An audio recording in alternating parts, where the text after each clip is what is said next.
こんにちは、KI です。いつもご視聴ありがとうございます。日本ミツバチ養蜂ガイドの第2回目は巣箱についてお送りします。日本ミツバチを育ててみたいと思ったときに、まず必要になるのが巣箱です。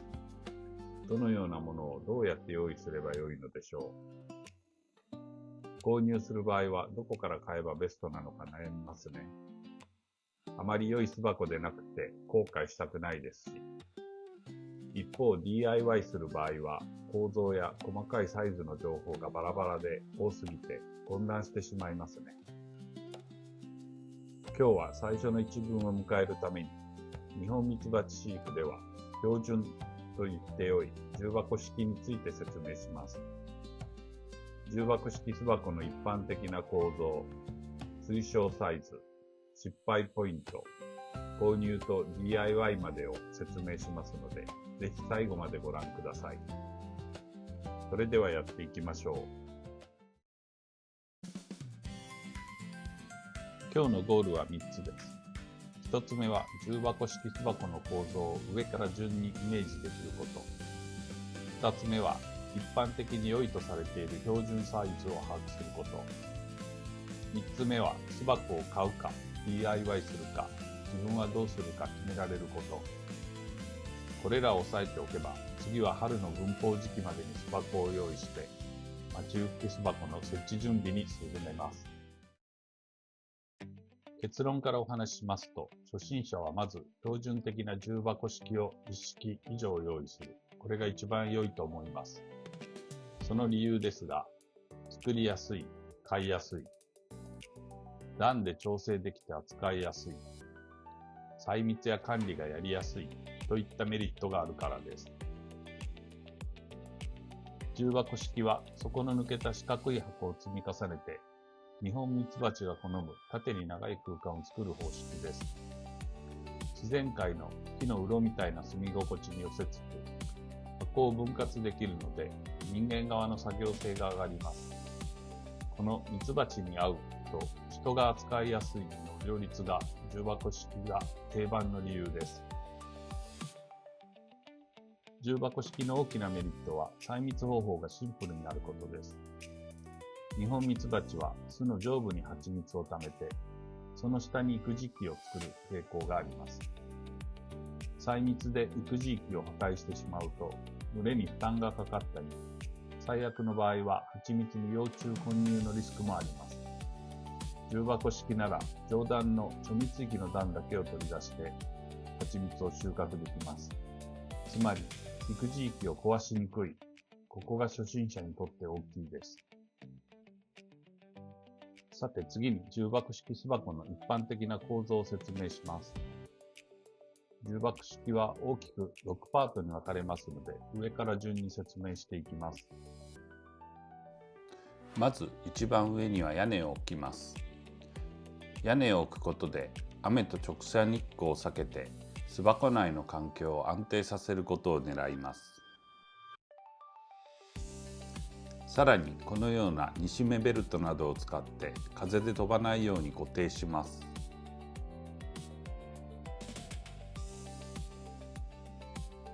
屋根の下には天板があります。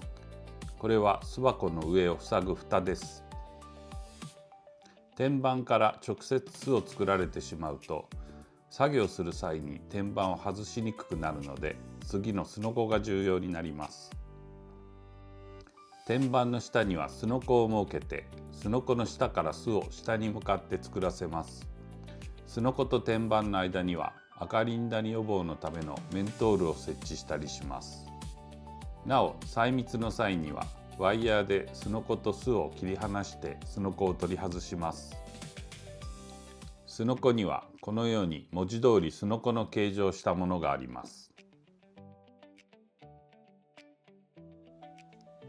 またこのように板をくり抜いて製造することもできます。すのこの下には本体である重箱があります。重箱は横長の板4枚を組み合わせて四角い枠にしたもので、上下は開いています。巣が上から下に成長してきて重箱いっぱいになったら、下側に重箱を追加していくという仕組みです。さらに重箱には巣落ち防止棒をつけます。これは夏に巣が柔らかくなった時に巣が下に落ちてしまうのを防ぐために設けます。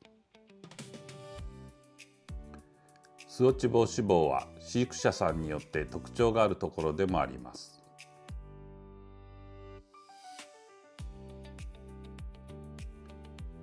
こちらは太めの針金を十字に固定するタイプです。こちらのように取り外せる被覆タイプの針金を井桁状にする方もいらっしゃいます。また動画にはありませんが、重箱の真上の面の四隅を削ってひごを X 状に配置される方もいらっしゃいます。これは細密の時にひごを取り外しがやりやすいというためです。一番下が底板と巣紋です。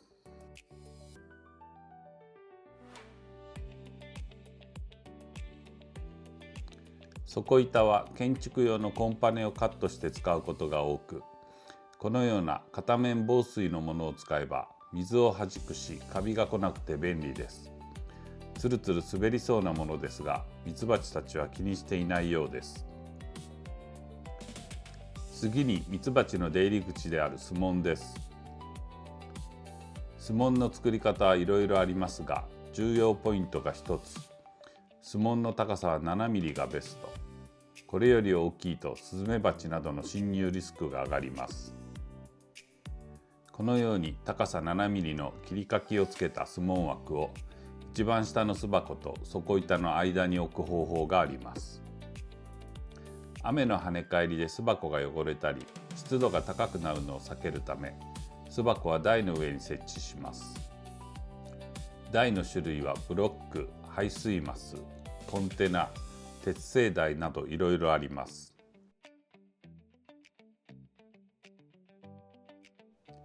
鉄製台は4方向すべてが巣紋になる、風通しが良くなる、底板を外して下からスマホで撮影して巣の様子を観察できるといったメリットがあります。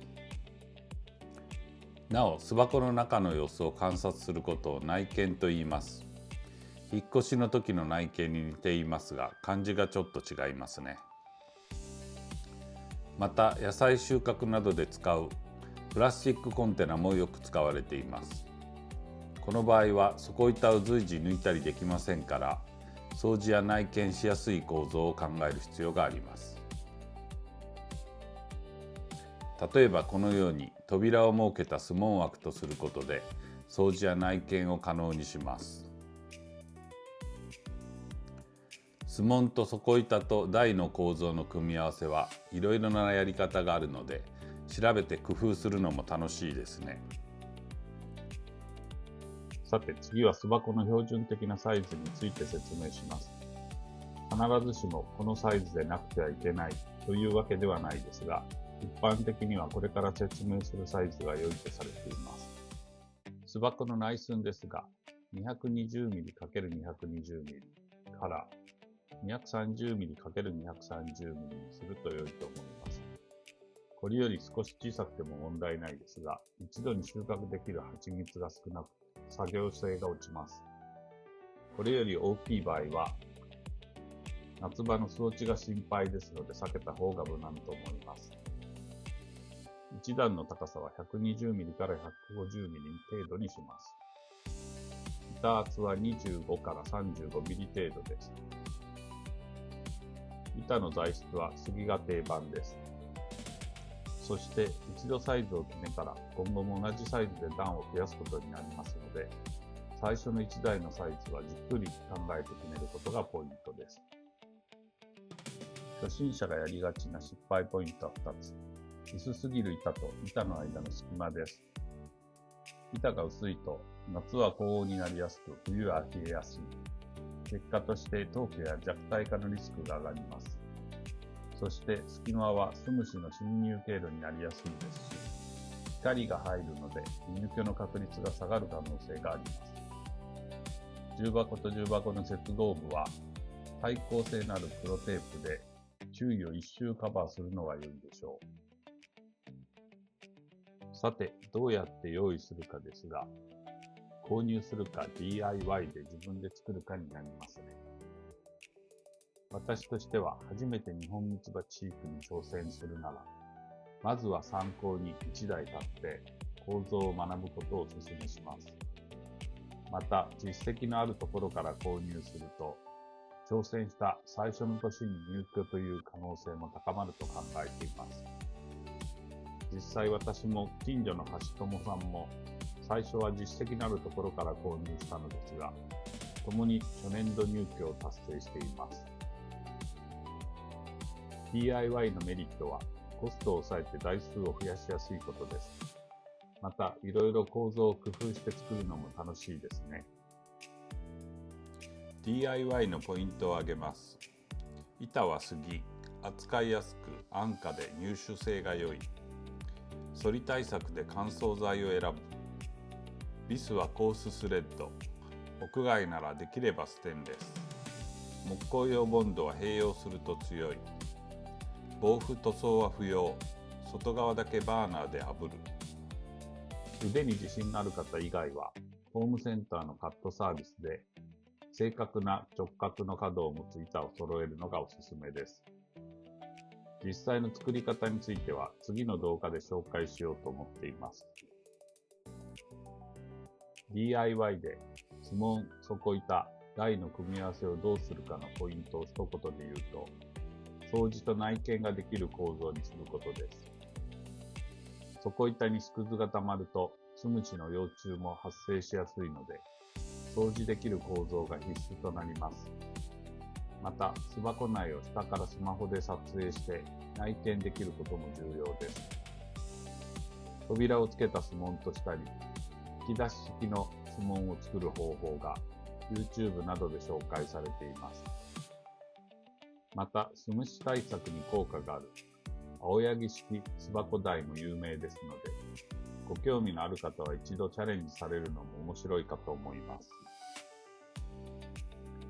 最後に他の方式も簡単に説明しておきます。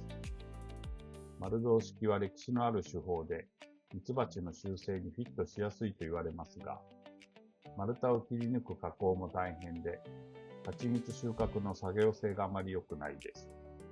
また、西洋ミツバチでよく使われる巣枠式は、観察管理しやすい反面、お世話などに手間がかかる印象です。私もまだ試したことがないので、正確な評価はできていないのですが、いつかはチャレンジしてみたいと思っています。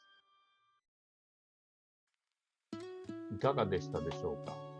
初めてニホンミツバチ飼育に挑戦される方は、標準的な重箱式を1式以上用意されることをお勧めしていますが、最初から DIY にチャレンジするのも面白いですね。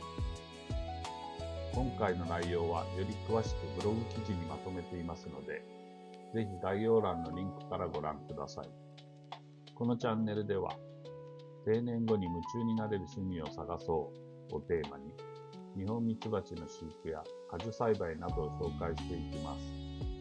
もしこの解説動画が少しでも参考になったら、動画制作の励みになりますので、ぜひチャンネル登録といいねをお願いします。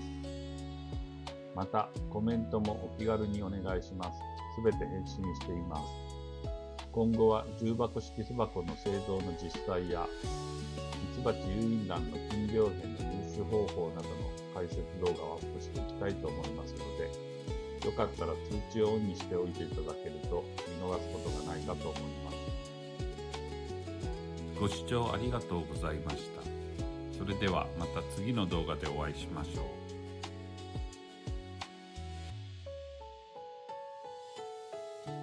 チャンネル登録よろしくね。